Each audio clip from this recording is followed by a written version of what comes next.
අපිට තව පොඩ්ඩක් දුරස් වෙන්න පුළුවන්ද දෙපැත්තෙන්? ඕනද? දුරස් වෙන්න.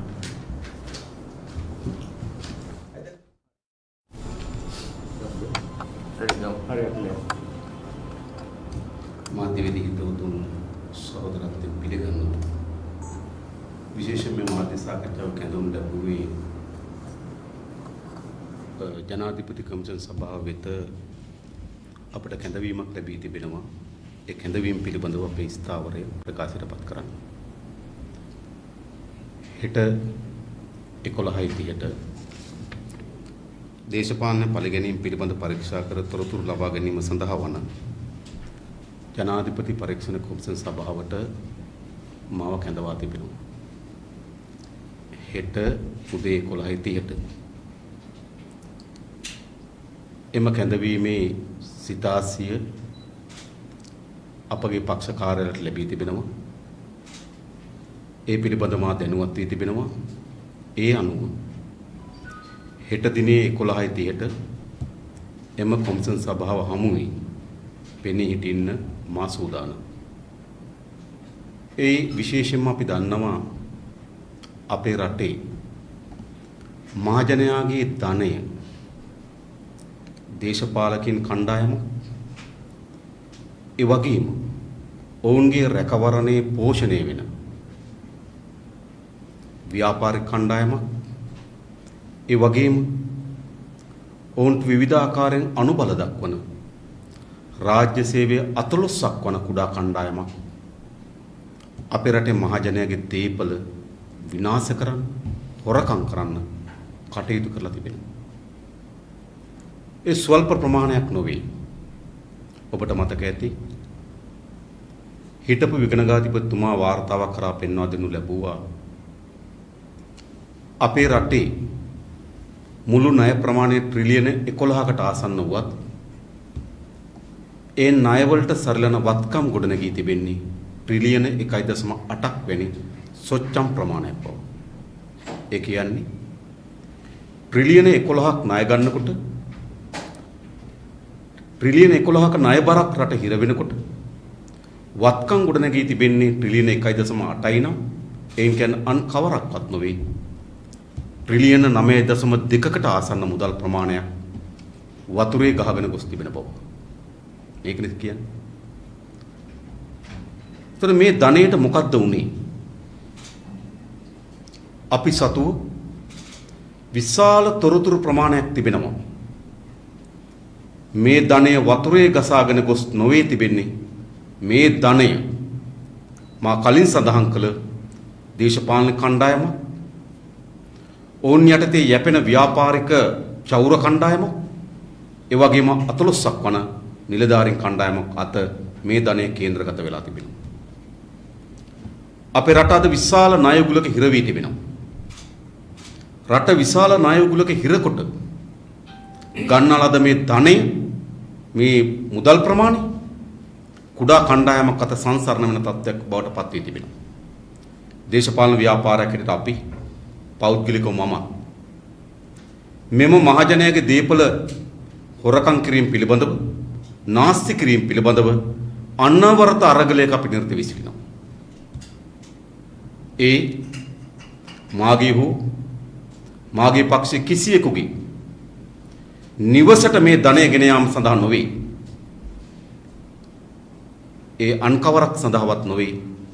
මහජනයාගේ ධනය යලි මහජනයාගේ සුභසිද්ධිය මහජනයාගේ අභිවෘද්ධිය වෙනුවෙන් නැවත ලබා ගැනීමේ අරමුණ.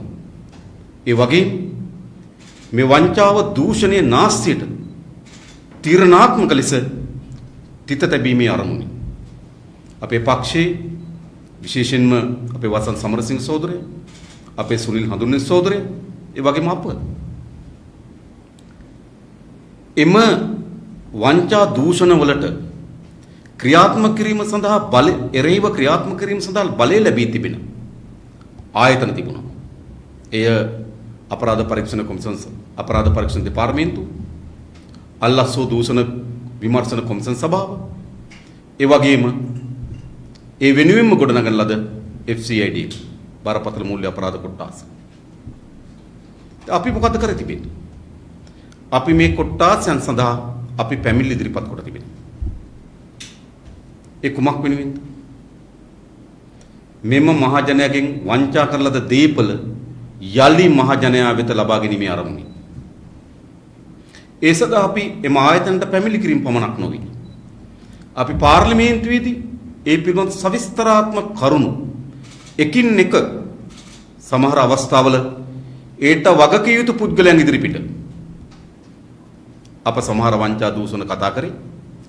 රනිල් වික්‍රමසිංහ හවුල් වී තිබෙනවා නම් රනිල් වික්‍රමසිංහ ඉදිරිපිට පාර්ලිමේන්තුවේදී.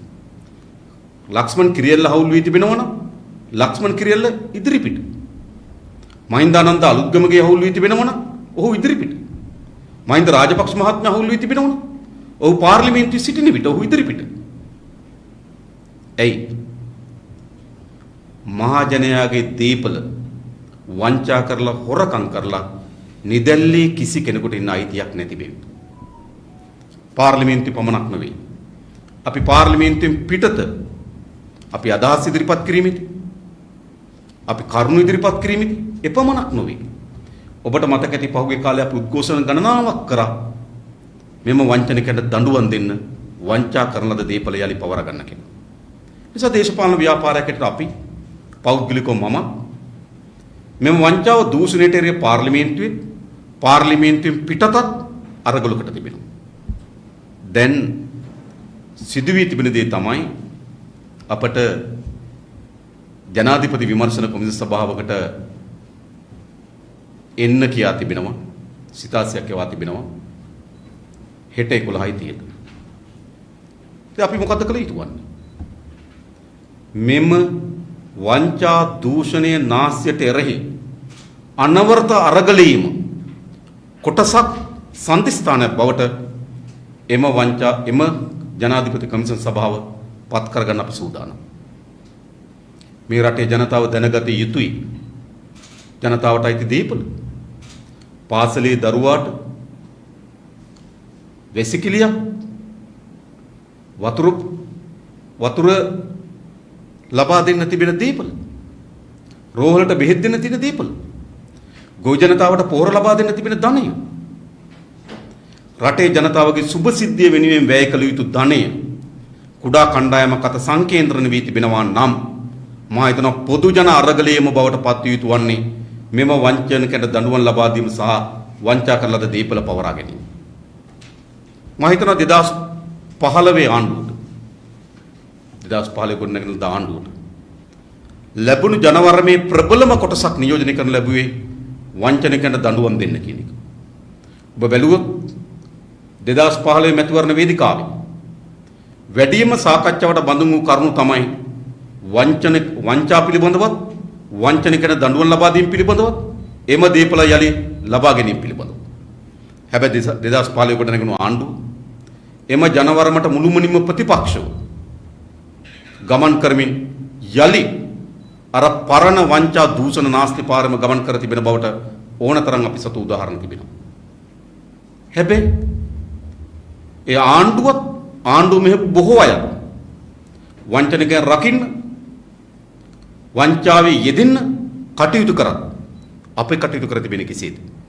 අප කටයුතු කර තිබෙන්නේ පෙර ආණ්ඩුවෙත් ඒ මොහොතේ පවතින ආණ්ඩුවෙත් දැන් ආණ්ඩුවෙත් මහජනයාගේ දීපල හොරකම් කිරීම නාස්ති කිරීම පිළිබඳව ජනතාවට එළිදරව් කිරීම ඒ වංචනිකයන් දඬුවම් දීම සඳහා වූ අරගලය. ඒ අරගලය අපි නිරත වී සිටිනවා. ඒ කිසිසේත්ම සංගවන්න හෝ කිසිසේත්ම මේ අරගලයෙන් පලා යන්න හෝ අප සූදානම් නැහැ. මොකද ඒ අරගලය අපිත් අත්හරිනවා.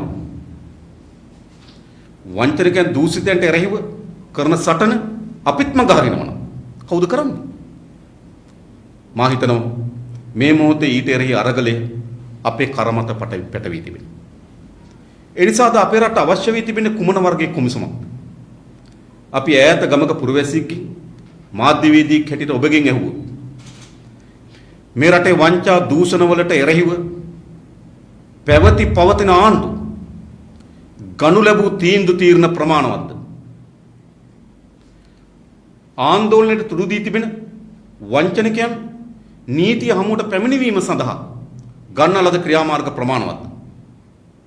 මහජනක දීපල කෝටි ප්‍රකෝටි ගණන් හොරකම් කරන ලද වංචනිකයන්ට ගත වූ අවුරුදු 72ම දෙන ලද දඬුවම් ප්‍රමාණවත්. මා හිතනවා සෑම පුරවැසියෙකු පිළිගන්නවා ප්‍රමාණවත් නොවන බව. ප්‍රමාණවත් නොවන පමණක් නෙවෙයි සෑම ආණ්ඩුවක්ම තමන්ගේ බලය උපයෝග කරගෙන වංචාවන් ආරක්ෂා කොට තිබෙනවා, වංචනිකයන් ආරක්ෂා කොට තිබෙනවා. සැබවින්ම අද අපේ රට කොමිසමක් අවශ්‍යයි. ඒ කොමිසම කුමක්? ඒ වෙන කොමිසමක් නෙවෙයි.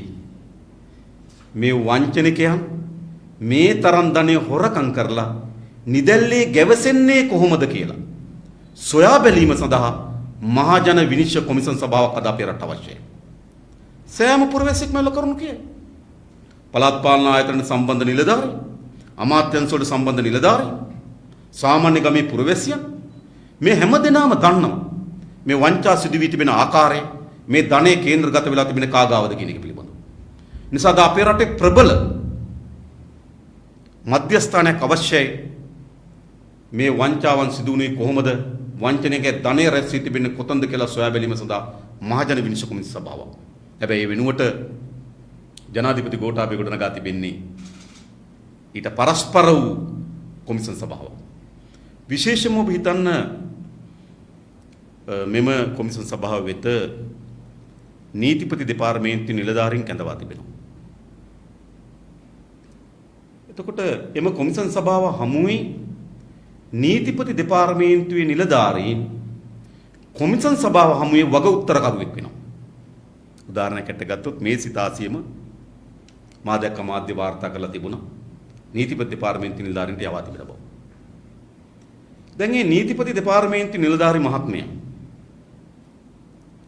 මහා අධිකරණයේදී නඩු කටයුත්තකට මැදිහත් වෙනවා. මොකද්ද? ඇවන්ගාඩ් නඩු කටයුත්තකට. එතකොට ඒ සිදු වී තිබෙන විනාශය, රටට අහිමි වී තිබෙන ධනය පිළිබඳව ඔහු ආණ්ඩුව වෙනුවෙන් රජයේ නීතිඥයා කරුණු ඉදිරිපත් කරනවා. ඒතර අධිකරණයේදී පැමිණිලි පාර්ශ්වය නියෝජනය කරන්නේ නීතිපති දෙපාර්තමේන්තුවේ නිලධාරී මහත්මයා.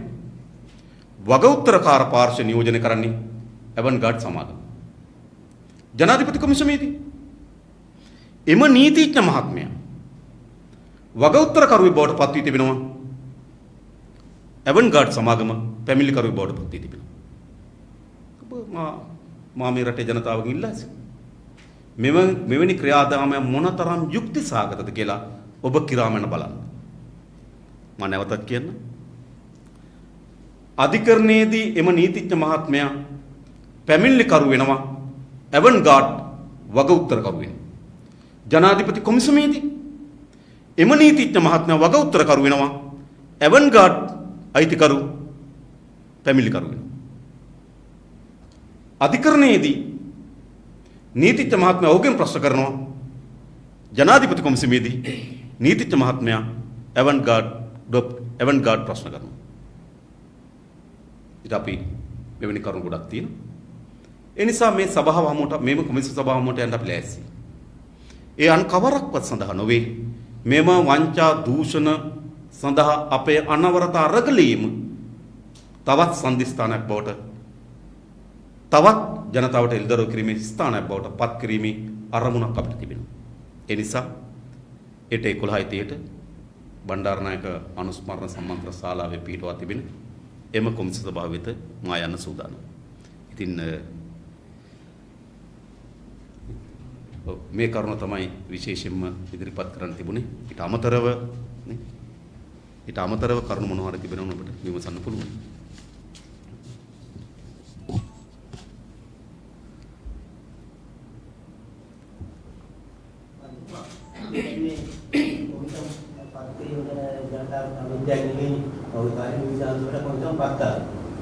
එතකොට දාන විවත සම්බන්ධයෙන් කොමිසම් වලට රූපවලට තියනවා කියලා නැතිදී මේ කාර්යක්‍රමයක් කිව්වා. දැන් මේවට බලපෑම් වෙලා තියෙනවා මේ ආණ්ඩුවට කියලා. දැන් මේ කොමිසම් වලට ඉදිරිපත් කරපු වාර්තා නඩු වාර්තා පාලින් කාට ආයෙත් දෙනවා ආයෙ පාද මේ පරිස්සම වලින් ඉදිරි ප්‍රතිඵලයක්. ඇත්තටම දැන් මෙතන කොමිසම් සභා වර්ග දෙකක් ඔබ පටලගෙන තිබෙන්නේ. එකක් තමයි මේ රාජ්‍ය යාන්ත්‍රණය ස්වාධීන කිරීම සඳහා ගොනු ලබන ස්වාධීන කොමිසම් සභාව.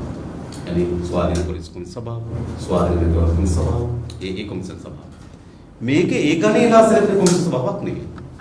මේක ඇවිල්ලා ජනාධිපතිවරයාට පැවරී තිබෙන බලතල වලට අනුරූප වන පරිදි ජනාධිපතිවරයාගේ බලතල ඇතුලේ පරීක්ෂණ කොමිසම් සභාවක් පිහිටවා තිබෙනවා. ඔබ ඇහුවොත් ඒ පරීක්ෂණ කොමිසම් සභාව වලට මොකද වෙලා තියෙන්නේ කියලා. ඔව් ඇත්ත. මෛත්‍රීපාල සිරිසේන මහත්මයා පත් කරා බරපතල මූල්‍ය අපරාධ පිළිබඳව සොයා බැලීම සඳහා ජනාධිපති විමර්ශන කොමිසම් සභාව. ඒ කොමිසම් සභාවේ වග විභාගයට ලක් කරා වංචාවන් 33ක්. ඒ 33 පිළිබඳව වාර්තාව ජනාධිපතිවරට ලබා දී තිබුණා. එහි චෝදනාවේ ස්වභාවය, වරදේ ස්වභාවය, වරදට අහුල් වූවන් මේ සියල්ල එම කොමිසම් සභා වාර්තාවේ සඳහන් වී තිබෙනවා. මේ අවන්ගාඩ් පිළිබඳව හරි එම කොමිසම් සභාවේ සඳහන් වී තිබෙනවා. ඒ නිසා ඔවුන්ට ඉදිරි ක්‍රියාමාර්ග ගැනීම සඳහා ජනාධිපතිවරයාට බලය පවරා තිබෙනවා. හැබැයි මෛත්‍රීපාල සිරිසේන ජනාධිපතිවරයා එම බලය ක්‍රියාත්මක කරේ නැහැ. පසුව තවත් කොමිසම් සභාවක් පිට ඔබට මතක ඇති. මහ බැංකුව පිළිබඳව කොමිසම් මහ බැංකුවේ සිදු බැඳුම් කර ගනුදෙනු පිළිබඳ කොමිසම් සභාව. එම කොමිසම් සභාව මොකද වෙලා තිබෙන්නේ? එම කොමිසම් සභාව යන කාලේ ඔබට මතක ඇති විශාල ආන්දෝලනයට තුඩු දුන්නා മന്ത്രിවරු 118ක් මතක හැටියට. නේද? ඇලෝසියස්ගෙන් සල්ලි අරන් තියෙන බව. ඒ වගේම සමහර മന്ത്രിවරු ගත්තු බව දෙන්නේ පිළිගත්තා. ඔවුන් ගත්තු බව. ඒතර අපි දිගටම පාර්ලිමේන්තුව අරගල කරා මොකටද? මේ සංගවා තිබෙන පිටු 106 එළියට දාන්න කියලා. මොකද ඒ සංගවා තිබෙන පිටු වල තමයි අර සල්ලි ගත්තු අයගේ නාම ලේඛන තියෙන්නේ. ඒතර ඒක හැංගුවා. එතකොට ජනාධිපති මෛත්‍රීපාල සිරිසේන මහත්මයා පළමුවෙනි කොමිසම් සභාව වාර්තාව ගත්තා මුකුත් කරේ නැහැ. දෙවෙනි කොමිසම් සභාවට වාර්තාව හරියට දෙන්නේ නැහැ.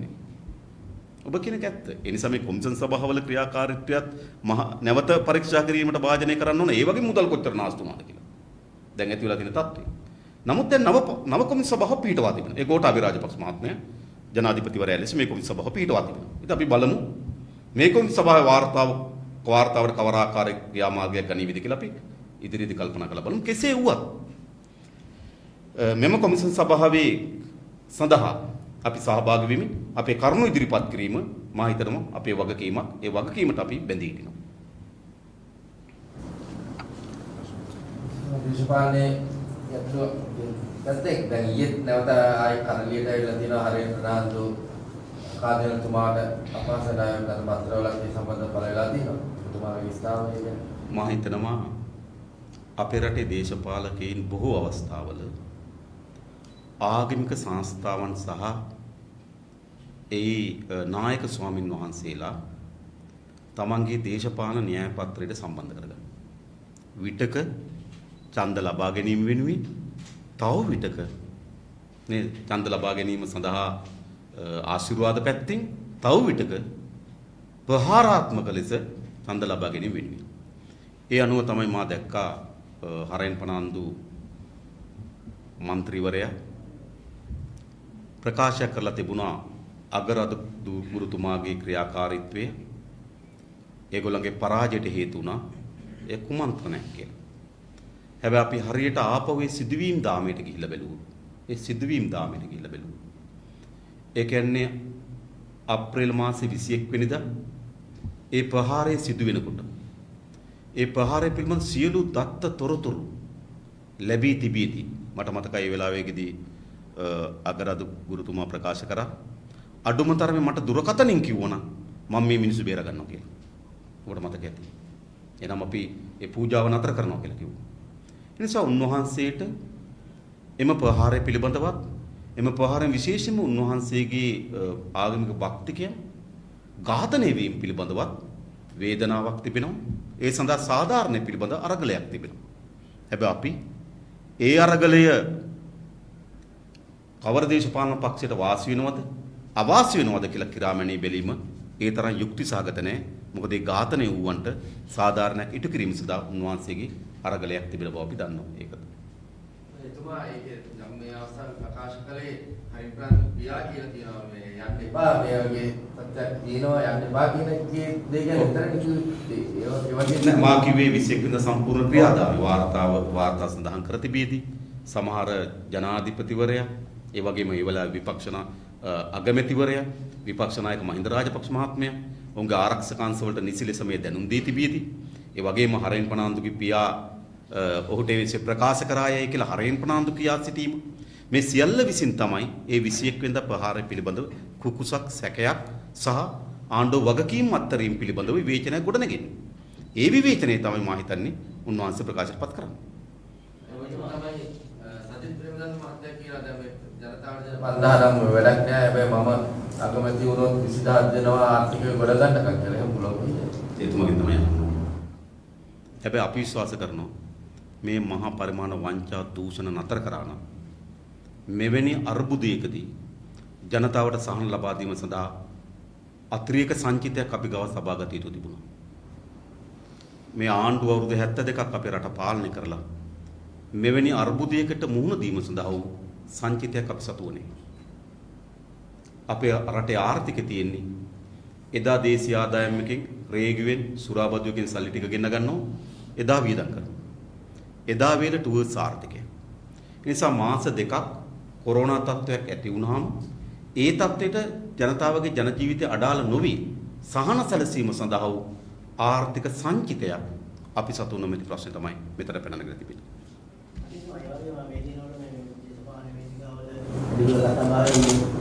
කරුණාමන්ත්‍රී ප්‍රකාශයක් සම්බන්ධයෙන් ඒ සම්බන්ධයෙන් මේ උතුමාගේ අදහස් මොකක්ද?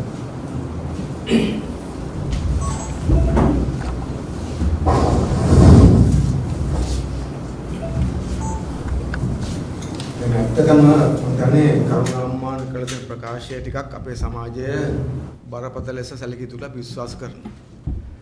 මොකද දැන් අපි දන්නවා අපේ රටේ අවුරුදු 30ක යුද්ධයක් සිද්ධ වුණා. යුද්ධයේ මිනිස් ඝාතනයක් සිද්ධ වුණා. හමුදාගයත් ගොඩක් මැරුණා. ඒ වගේම LTTEත් ගොඩක් මැරුණා. ඒකට දැන් ඒක අවසන් වෙච්ච සිද්ධියක්. මම දැන් අපේ සමාජයේ කාටත් පොඩි කම්පනයක් තියෙනවා. එහෙම සිද්ධ වෙලා අපේ රටේ පුරවැසියන් මේ යම් පිළිබඳව. ඒකට ඒකෙදි කරුණාම්මාන කියලා කියන්නේ ඒක අවස්ථාවක මේ ප්‍රහාරයන්ට කියන්නේ LTT පැත්තෙන් සිදු කර ප්‍රහාරයන්ට නායකත්වය දීපු කෙනෙක්. පසු කාලෙක ඔහු LTT ගෙන් වෙනස් වෙලා ඇවිල්ලා ආණ්ඩුවටත් එකතු වුණා. දැන් ආණ්ඩුවට එකතු වෙන ලාවක අපි දන්න හොඳටම ඔහුට ජාතික ලැස්තු මන්ත්‍රීකමක් තියලා මහින්ද රාජපක්ෂ මහත්තයාලා ඔහුව ශ්‍රී ලංකන් පක්ෂයේ උපසභාපති කෙනෙකුට බවට පත් කරගත්තා. ඒකට ඒක ප්‍රශ්න කරනකොට ඒගොල්ලෝ කිව්ව දේ තමයි කරුණාම්මා මේ කාලේ වැරදි කරා තමයි ඒක කරන්නේ. මොකද දැන් ඒවා ඇත්තරලා ඇවිල්ලා ඉන්නේ. දැන් ඒවා අයින් කරලා තියෙන දැන් හොඳ පුරවැසියෙක් කියලා තමයි කිව්වේ. නමුත් දැන් මොකද මේ වෙලා තියෙන්නේ අපෝ? දැන් කරුණාම්මා නැගෙන පළාත ඡන්දෙ ඉල්ලනවා. ඉල්ලන්නේ මේ ආණ්ඩුවට යන්න බලාගෙන. දැන් ඔහු අර ඒ කාලේ කරපු ඝාතනයන් පිළිබඳව කිසියම් උජාරුවකින් තමන් කරපු හපංකමක් හැටියට මේක ආපහු කියනවා. ඒතර ඒකෙන් පේන්නේ තමයි. ඒකට තාමත් ඔහු ඊළාම් යුද්ධයේදී සොල්දාදුවන් ඝාතනය කිරීම ලංකාවේ සොල්දාදුවන් ඝාතනය කිරීම වීරත්වයක් කොට තමයි සලකන්නේ. ඒකට එහෙම වීරත්වයක් කොට සලකන කෙනෙක්ව තමයි පෞගේ කාලේ ශ්‍රී ලංකා පක්ෂ මහින්ද රාජපක්ෂ මහත්තයලා තමන්ගේ පක්ෂය උපසභාපති කරගෙන හිටියේ. දැනුත් ඔහුගේ පක්ෂය මේ ඒගොල්ලන්ගේ සන්ධානය තුළ තියාගෙන ඉන්නවා. ඊළඟට දැන් ඔහු ආණ්ඩුවට එන්න බලාගෙන ඉන්නේ. ඒ නිසා අපි පේන්නේ තමයි මේක ඇතුලේ එකක් මේ මහින්ද රාජපක්ෂ මහත්තයලා ගෝඨාභය රාජපක්ෂ මහත්තයලා කණ්ඩායම ඡන්ද ගැනීම සඳහා මෙතන සඳහා ඕනෑම කැතවැඩක් ඕනෑම කුපාඩිකමක් දේශපාලන කුපාඩිකමක් ඕනෑම සමාජයට හානි කර දෙයක් කරන්න ලෑස්ති කියලා පෙන්නලා තියෙනවා. දැන් අපි මෙහෙම කල්පනා කරොත් එහෙම දැන් මේ කොළඹෙන් ගත්තොත් එහෙම හිටපු හමුදා නායකයෙක් වෙච්ච සරත් තිරසේකර මහත්තයා ඡන්ද ඉල්ලනවා. ඔහු ඡන්ද ඉල්ලද්දී ඔහු කියන්නේ මොකද්ද? කොටි මර්ධනය කරන්න කොටි ඝාතන කරන දායක උනේ මම නිසා මට ඡන්ද දෙන්න කියලා. ඒ පැත්තෙන් කරුණ ඉල්ලනවා. හමුදාව ඝාතන කරන සම්බන්ධුනේ මම මට ඡන්ද දෙන්නේ කියලා. ඒ ඡන්ද ඔක්කොම ගන්න යන්නේ එක තැනකට. ඒක සදාචාරය මොකද්ද? ඒක කොහොමද යුක්තිසහගත වෙන්නේ? ඒ තර්කනේ තේරෙන්නේ නැද්ද? ඒක දැන් පරස්පරේ තේරෙන්නේ නැද්ද? දැන් වෙලා තින්නේ මහින්ද රාජපක්ෂ මහත්තයලා කණ්ඩායමයි මහින්ද රාජපක්ෂ මහත්තයලා වටේන් උදව් කරන අයටයි ඔය තර්කන මොකක් අතරක් නැහැ. අන්ත බලලෝභී තැනක ඉන්න නිසා අපේ රටේ ජාතිවාද අවුස්සනවා, ආගම්වාද අවුස්සනවා, ජාතිකත්වයන් කොටවනවා, ආගම් කොටවනවා. හැම පැත්තෙම ඡන්ද ගන්න පුළුවන් නම් ඡන්ද ගන්නවා. ඒ කියන්නේ මොකද්ද? ඒ කියන්නේ LTT සංවිධානයේ සමාජිකයෝ ඒගොල්ලෝ ඝාතනය කිරීම සඳහා ඡන්ද ගන්නවා. ඝාතනය කරා කියලා. අනිත් පැත්තෙන් ගත්තන් පස්සේ සන්නද්ධ හමුදා ඝාතනය කිරීමේ කාර්යභාරය වෙනුත් ඡන්ද ගන්නවා. ඒ ඡන්ද එක දැනට ගන්න ඔක්කොම. ඒකට ඒක ගත්තොත් එහෙම දේශපාලනික තියෙන්න ඕනේ නැති මට්ටමේ ඉතා බරපතල අවස්ථාවාදයක් දෙබඩිකමක් මේ ගත්තොත් දේශපාලන තක්කඩිකමක් මේ තියෙන නිසා අපි විශ්වාස කරනවා මේක වැරදි නිසා අපි ආණ්ඩුවෙන් දැන් ආණ්ඩුව අයිනිය දේශප්‍රේමී ආණ්ඩුවනේ මේක. ඔය ආණ්ඩුව වටේ කට්ටියක් ඉන්නවනේ හැමතිස්සෙම දේශප්‍රේමීත්වයේ කරේ ගහගත් කට්ටියක්. අපි ආන්නේ දේශප්‍රේමීන්ගෙන් සහ ආණ්ඩුවෙන් මේ සම්බන්ධයෙන් ආණ්ඩු ස්ථාවරය මොකක්ද? මේක ආණ්ඩුව මොකක්ද කියන්නේ? ඒ සම්බන්ධ ගන්න පියවර මොකක්ද? ඒ නිසා මේ සම්බන්ධයෙන් අපි දැන් ආණ්ඩුව පැහැදිලිවම තමන්ගේ ස්ථාවරය පැහැදිලි කරලා පියවරක් ගන්නවා. දැනට අපිට පේන්නේ ආණ්ඩුවේ බොහෝ දෙනා අනියමින් කරුණාම්මාන්ව ආරක්ෂා කිරීමේ මත තමයි පතුරවමින් ඉන්නේ. ඒ නිසා ඒක අපි දැන් ඒක සාධාරණ වෙන්නේ නිසා අපි ජනතාවට කියනවා මේ ප්‍රතිරෝධය තේරුම් ගන්න. මේ කෙසේ හෝ ඡන්ද ගන්න මේ පැත්තෙන් සිංහල ජාතිවාදී අවස්සන මේ පැත්තෙන් දෙමළ ජාතිවාදී අවස්සන. මේ පැත්තෙන් සිංහල ජාතිවාදී අවස්සන මේ පැත්තෙන් මුස්ලිම් ජාතිවාදී අවස්සන. ඉතින් එහෙම මේ කියන්නේ ඡන්දයකදී කළ යුතු නැති මානව සමාජයත් තුළ කළ යුතු නැති ඊටාම තක්කඩිම දේශපාලනයක් කරමින් බලය ගන්න හදන කණ්ඩායමක් මේ කණ්ඩායම බලය තහවුරු කරන්න හදන විදිහට නිසා ඒ පිළිබඳ ජනතාව කල්පනා කළ යුතු තියෙනවා. අනිත් පැත්තෙන් අපි ආණ්ඩුවට අභියෝග කරනවා මේ පිළිබඳව ආණ්ඩුව ස්ථාවරය ආණ්ඩුව ගන්න ක්‍රියාමාර්ග මොකක්ද කියලා කියන්නේ කියලා.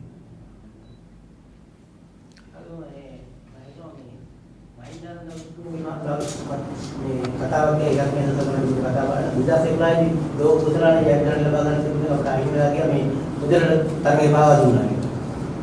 ඔක ඒක තමයි ප්‍රශ්නේ. දැන් අපි දන්නවා ලෝකයේ ওই තරංගවලදී මුදල තරංග පාවා දීම් ලෝකෙ සිද්ධ වෙලා තියෙනවා. ඒක සාමාන්‍යයෙන් ලෝකේ තියෙන එකක් මේ සිස්ටම් එක ඇතුලේ සල්ලි වලට ක්‍රීඩකයෝ මිලදී ගන්න එහෙම තියෙනවා. දැන් මෙතන ප්‍රශ්නේ තියෙන්නේ දැන් 2011 සිද්ධ වුණා කියලා ඕ වගේ කියනවා නම් එතකොටත් මහින්ද නන්ද මහත්තයා ක්‍රීඩා ඇමතිලා සින්දැද්දී අවුරුදු 9ක් තිස්සේ මේක හංගන් හිටියේ ඇයි? මම හිතුවා හෘදයාක්ෂින් යවුත් එහෙම මේ වගේ රටකට ලැබෙන ජයග්‍රහණයක් නැති වෙන රට අපකීර්තිය සිද්ධ වෙනාගේ බරපතල සිදුවීමක් කෙනෙක් කොහොමද හිතේ තියන් ඉන්නේ අවුරුදු 9ක් දරාගෙන ඉන්නේ. නිසා ඒකම ප්‍රශ්නයක් තියෙනවා මහින්ද නන්ද කොහොමද හිටියේ අවුරුදු 9ක් මේක හිතේ තියන් කියලා කියන්නේ නැතු. දැන් කියන්නේ ඇයි කියලා. ඒ නිසා අපි හිතන්නේ මේක මේ විවිධ අරමුණු සඳහා කරන දේවල් මේ තියෙන්නේ. මේ සම්බන්ධයෙන් අපි කෙනෙක් එක හරියට පරීක්ෂණ කරන්න ඕන කම තියෙනවා. දැන් වෙලා තියෙන්නේ මොකද්ද? මහින්ද නන්ද මහත්තයා කිව්වා මෙහෙම එකක් වුණා කියලා. ඊට පස්සේ ඒකට විරුද්ධව ක්‍රීඩා ලෝලින්ගේ පැත්තෙන් සහ ක්‍රීඩකයන්ගේ පැත්තෙන් කරුණු පැහැදිලි කරන්න පටන් ගත්තා. ඒ කරුණු පැහැදිලි කරනකොට දැන් මොකද වෙන්නේ? දැන් පොඩ්ඩක් අර කතාව වෙනස් කරලා. දැන් තනුව පොඩ්ඩක් වෙනස් කරලා තියෙනවා. දැන් කියනවා මේ ක්‍රීඩකයෝ නෙමෙයි මේ වැඩේ කරලා තියෙන්නේ වෙන කට්ටියක් කියලා. ඉතින් එහෙනම් දැන් කියන්න ඕන කම දෙනවා ක්‍රීඩකයෝ නෙවෙයි නම් මේ වැඩේ කරේ කවුද? සාමාන්‍යයෙන් ගත්තොත් ඔය තරඟයක් පාවා දීම කියව දැන් ක්‍රීඩකයන්ටනේ පිටින් සෙල්ලම් කරන. එහෙම වෙනනම් කවුද? එතකොට අපිට ප්‍රශ්නේ අහන්න තියෙන්නේ ඒ කාලේ ක්‍රීඩා ඇමති එතුමාද මේක කරේ. නැත්නම් ඒ ක්‍රීඩා උත්සවේ නරඹන්න ගියා මහින්ද රාජපක්ෂ මහත්තයා. ඉන්දියාවට ගියානේ. එහෙනම් මහින්ද රාජපක්ෂ මහත්තයාද මේ වැඩේ කර දුන්නේ මොදිත්ෙන් කතා බහ කරලා. එහෙමත් නැත්නම් ක්‍රිකට් පාර්ලිමේන්තුවට වෙන කට්ටියක්ද? තිලංග සුමතුරු මහත්තයාද? කවුද කියලා කියන්නේ බෑ තොරතුරු තියෙනවනේ. ඒ නිසා හරියට නිශ්චිතව තොරතුරු ඉදිරිපත් කරලා වැරද්ද කරේ කවුද කියලා කියන එක දැන් මහින්ද නන්ද අලුත්ගමගේ මහත්තයාගේ සහ ආණ්ඩුවේ වගකීම. ඒ නිසා මේකෙන් කර ඇරලා යන්න පුළුවන් කමක් නැහැ. මේක කරන්නේ වෙන ආරමුණකින් කරපු තාක්කඩි කමක් නම් අපි හිතනවා ඒක ලංකාවේ ක්‍රිකට් පිළිබඳව ආදරය කරන දේශපාලන බෙදයක් නැහැ ක්‍රිකට් වලට ආදරය කරන හැමෝම බරෙන් ගන්න ඕන කාරණයක් මේක. මොකද මේක ලංකාවට අපහාසයක්. ලංකාවේ ක්‍රීඩකයන්ට වෙච්ච අපහාසයක් තියෙනවා. ඉතා බරපතල මේ කාරණේ. ඒ නිසා එවැනි බරපතල කාරණයක් නිකන් වචන දෙක තුනකින් කියලා ප්‍රකාශයක් කරලා නිකන් මගහැරලා යන්න පුළුවන් කමක් නැහැ. මේ සම්බන්ධයෙන් ගත්තමත් හරියට පරීක්ෂණ පවත්තලා මහින්ද නන්දගෙන් අහන්න ඕන කම තියෙනවා. කවුද මේක කරේ කියලා මහින්ද නන්ද හරියට කියන්න ඕන කමක් තියෙනවා.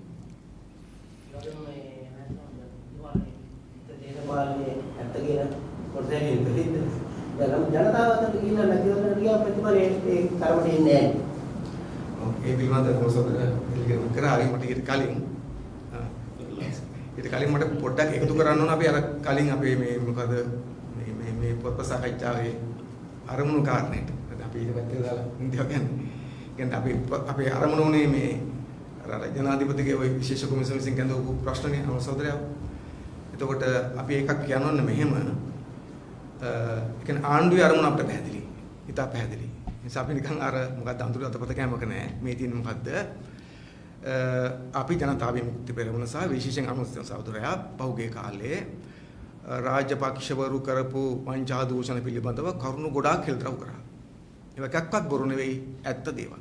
අපි කවදාකවත් පක්ෂයක් හැටියට සහෝදර පුද්ගලයෙක් හැටියට කවදාකවත් අපි ඔප්පු කරන්න බැරි, තහවුරු කරන්න බැරි කිසිවක් කියලාත් නැහැ කියන්නෙත් නැහැ. එතකොට ඇවන්ගාඩ් සිද්ධියත් එහෙම තමයි. එතකොට අපි දන්නවා ඇවන්ගාඩ් සිද්ධිය වුණාට පස්සේ ආණ්ඩුවට හිතේ අමාරුවක් ඇති. ගෝඨාභය රාජපක්ෂ මාතර හිතේ අමාරුවක් ඇති. මොකද තමන්ගේ මිත්‍රයා තමන් විසින් හදා දීපු වැඩේ ඒක එල්තර වුණා. ඌට රිමාන්ඩ් ලයින් සිද්ධ වුණා. මේ ක්‍රියාවලිය නතර වුණා. ඒක නැවත නාවික හමුදාවට පවරගත්තා. සෝුන් ලොකු විශාල ලාභය උන්ට ගන්න බැරුණා. ඒ ලාභේ නාවික හමුදාවට ආවා. හිතේ අමාරුවක් තියෙන පුළුවන්. ඒ නිසා මේ හිතේ අමාරු නිසා මේ වංචා දූෂණ හොයන්න මැදිහත් වෙච්ච අයට පොඩ්ඩක් රිදවන්න බලාගෙන, බයවත් ගන්න බලාගෙන වගේ දේවල් කරනවා කියලා අපිට නිකන් හිතෙනවා. එහෙම දන්නේ නැහැ කියලා. එහෙමනම් අපි කියන්න ඕනකම තියෙනවා ඒගොල්ලන්ට ආණ්ඩුවට ඒගොල්ලෝ හිතනවා නම් මේ වගේ පොඩි දේවල් කරලා නිකන් කමිෂන් වල කැඳවල වගේ දේවල් කරලා ජනතා විමුක්ති පෙරමුණ බයවත් ගන්න පුළුවන් කියලා. ඒත් අපේ පක්ෂයේ ඕනම නායකයෙක් බයවත් ගන්න පුළුවන් කියලා. මම සනක සහෝදරයා ඇතුළු අපි හිතනවා ඒක නම් වැරදි අදහසක්. මොකද අපි එහෙම බයවත් ගන්න බෑ. අපි මේකට ඇවිත් තියෙන සටන් කරන්න බලාගෙන. මේක අපිට නැති වෙන දෙයක් මොකක්වත් නැහැ. ඒගොල්ලන්ට තියෙන නැති වෙන දේවල් හැම ගාඩ් තියෙනවා, හොයාගත්තු සල්ලි තියෙනවා, ධනෙ තියෙනවා, ඒගොල්ලන්ගේ ජනාධිපතිකම් තියෙනවා, අගමැතිකම් තියෙනවා, ඇමතිකම් තියෙනවා. අපිට එහෙම ප්‍රශ්නයක් නැහැ. අපිට නැති වෙන මොකක්වත් නැහැ. අපිට තියෙන මොකද්ද මේ රටට අපි යුක්තිය ඉටු කරන්න ඕන. මේ රටේ ජනතාවෙන් අපි දේශපාලනයක් කරනවා. ඒ ජනතාවට අපි යුක්තිය ඉටු කරන්න ඕන. මේ රටට අපි ආදරේ ඇත්තටම ඒගොල්ලෝ වගේ බොරුවට නෙවෙයි.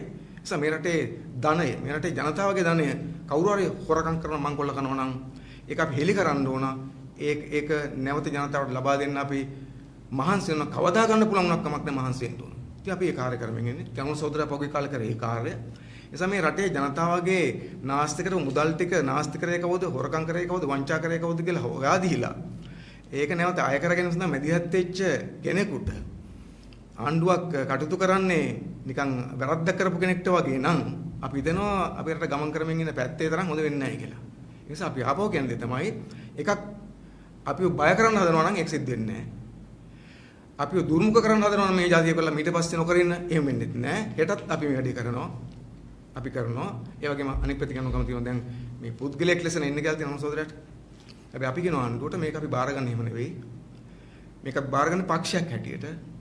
ඔය වෙන පක්ෂ වගේ නෙවෙයි අපේ පක්ෂය අපි ඔක්කොම එකට ඉන්න පක්ෂයක්. ඒ නිසා අපි ඒගොල්ලන්ට කියනවා නිකන් අර තනි කෙනා හුදකලා කරලා එයාට එන්න කියලා එහෙම සෙල්ලම් දාන්න හදන අපිත් එක්ක මේක අපි ගන්න බරට පක්ෂයක් හැටියට. නිසා අපි පක්ෂයක් හැටියට අනු සහෝදරයා මේකට මුහුණ දෙන්න ලෑස්ති. මොකද මේකට මුහුණ දෙන්න ඕන කරන සාක්ෂි සාධක ඇතිතරම් අපි සතුටු තියෙනවා. අපි ඉල්ලීමක් කරන්න පුළුවන් නම් අපිට කොමිසමත් එක්ක ප්‍රශ්නක් නෙවෙයි තින්නේ. ආණ්ඩුවෙන්ම කොමිසමට අපි කැඳවනවා නම් අනුසතර කැඳවනවා නම් සාධාරණ වෙන්න අපට කියන්න තියෙන කතන්දරේ කියන්නේ ඉඩ දෙන්නේ එතන. මොකද අපිට කතාවක් තියෙනවා කියාගන්න. තින්සක් එහෙම ඉඩ දුන්නොත් මම හිතන්නේ කොමිසම සාධාරණත්වයේ කොමිසම පත් කරපේ ගෝඨාභය රාජපක්ෂ මහත්මයා මොකක්ද තීරණකුත් හැදේවි. එහෙම තුනොත් නිසා අපි බලාපොරොත්තු වෙන අවස්ථාව දෙයි කියලා. ඒ අවස්ථාව ලැබෙනවා නම් අපි කිව්ව කරුණු සියල්ලම තහවුරු කරලා පෙන්වන්න අපිට පුළුවන්කමක් තියෙනවා. ඒ නිසා අපි ආණ්ඩුවට අවධාරණය කරනවා. අපිත් ඒක අර වෙන පක්ෂයත් එක්ක නිකන් බයවත් ගන්න බලාගෙන, දිනා ගන්න බලාගෙන ඒ වගේ වට ලෑස්ති වෙන්න එපා. අපි එහෙම පක්ෂයක් නෙවෙයි. අපි ලෑස්ති මේකත් එක්කෙන් අනිවාර්යයෙන්ම යුක්තියේ පැත්තේ සාධාරණ පැත්තෙන් සටන් කරන්න. බහපු ප්‍රශ්නේ අල්සතර මම හිතන්නේ මේ ප්‍රශ්නේ ඔබතුමාගේ කටින්ම මම අහලා දිනවා ඊට පස්සේ 10 12 සැරයක් අහනවා අපි. ඒකට උත්තර දීලා දිනවා. ඇති තමයි. ඔබතුමාම මම හිතන්නේ මැතිවරණයක් දැන් ළඟ තියෙන මහමැතිවරණයක් ඒ මැතිවරණ විපක්ෂනාන් ප්‍රධාන පක්ෂ පොඩි පොරොන්දු දෙනවා. දැන් තුමාලේ පොරොන්දු දේශපාලනය නෙමෙයි කරන්නේ මේ අලුතෙන් දැක්මක් කියන්නේ මේ මැතිවරණේ තුමාලා හඳුනාගෙන නැතිනේ ජනතාවට දියත් කොහොමද ප්‍රධාන ඒක පොඩ්ඩ පැහැදිලි කරන්න.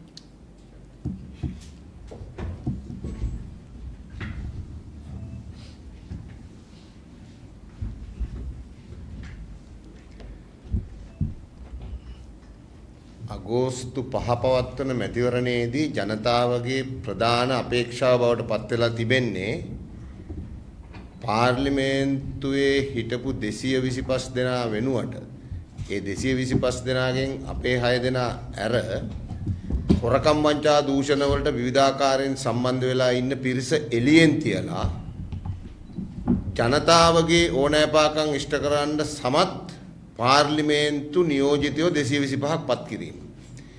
ඒක තමයි රටේ අවශ්‍යතාවය සහ ජනතාවගේ අවශ්‍යතාවය. පාර්ලිමේන්තුක කාර්යභාරය කියලා කොටසක් තියෙනවා. ඒ කාර්යභාරයේ කොටසක් සම්පූර්ණ කිරීම වෙනුවෙන් අරගල කිරීමේදී ඒකෙන් බටකාපු යම් පිරිසක් තමයි අනුර සහෝදරයා සම්බන්ධයෙන් ওই කැඳවීම කරලා තියෙන්නේ. පාර්ලිමේන්තුවේ කාර්යභාරයේ ප්‍රධාන කාර්යයක් තමයි ජනතාවගේ මුදල් ආරක්ෂා කිරීම. ඒ මුදල් වැඩි දියුණු කිරීම. ඒ මුදල් නිසි පරිදි යෙදවීම. ඒ මුදල් සුරක්ෂිත කරමින් ජනතාවගේ අවශ්‍යතාවයන් ඉටු කරන්න කටයුතු කිරීම. ඒක පාර්ලිමේන්තුවේ ප්‍රධාන වගකීමක්. අනිත් පක්ෂ වලට ඒ වගකීම නැති වුණාට අපේ മന്ത്രിවරු 6 දෙනාම ඒ වගකීම ඉතා මැනවින් ඉෂ්ට කරා. කවුරුත් දන්නවා සුනිල් හඳුනේති සහෝදරයා කෝප් කමිටුව තුලදී සභාපතිවරයා විදියට කරන්නේත් එහිම කොටසක්. මහජනයාගේ ධනය සම්බන්ධ ප්‍රශ්නය තමයි එතන සාකච්ඡා කරන්නේ. ඒ ආරක්ෂා කිරීම වෙනුවෙන් තමයි එතන ප්‍රශ්න කරන්නේ. ඒක ප්‍රධාන වගකීමක්. ඒ වගකීම පහුගිය ආණ්ඩු කීපයක්ම ඉෂ්ට කරේ නැහැ. ඒ නිසා ජනතාවට ඕනකමක් තියෙනවා මෙවර ජනාධිපතිවරණයේදී වගේ නෙමෙයි ජනාධිපතිවරණයේදී කවුරු හරි එක්කෙනයි දිනන්නේ. නමුත් මෙතන 225ක් තෝරාපත් කරගන්න පුළුවන්කම තිබෙනවා. එහි අපේ පංගුවක් එතකොට තියෙනවා අනිවාර්යයෙන්ම. ඉතින් අපි ජනතාවගෙන් ඉල්ලීමකුත් කරනවා පාර්ලිමේන්තුවේ කාර්යභාරය කිරීමට සමත් කණ්ඩායම මාලිමාව කණ්ඩායම මෙවර පාර්ලිමේන්තුවට තෝරාපත් කරලා එවන්න කියලා. රටේ තියෙන ජනමතය අනුව බැලුවම ඒ ජනමතයට අනුව ඡන්දය පාවිච්චි වෙනවා නම් ජනතාව නිවැරදි දේ නියෝජනය කරමින් මත පළ කරනවා වගේම ඒ සඳහා වන තමන්ගේ වගකියුතු අවස්ථාවේදී පාර්ලිමේන්තුවේ නියෝජිතෙක්පත් කරද්දී ඒ වගකීම ඉෂ්ට කරනවා නම් නැවත ඔය ප්‍රශ්නේ අහන්න වෙන්නේ නැහැ. අවසන් කරමු. රයිට් බොහොම ස්තුතියි. හරි එහෙනම් සියලු දෙනාටම බොහොම ස්තුතියි සහභාගී වුණාට.